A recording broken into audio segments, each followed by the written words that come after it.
Need to send a quick message? Here's how to use SMS in the Yovu mobile app. From your home screen, tap the Messages tab. If enabled, you can send text messages to anyone in your contact list by typing their name or extension, or to any external mobile number by entering it directly. This will display your office number to the recipient, not the cell number. Keep in mind, Yovu's SMS is designed for one-to-one conversations only. Group messaging isn't supported.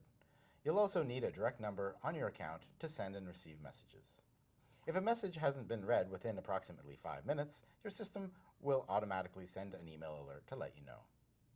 And that's it. With Yovu Mobile, your office phone is always within reach, wherever your workday takes you.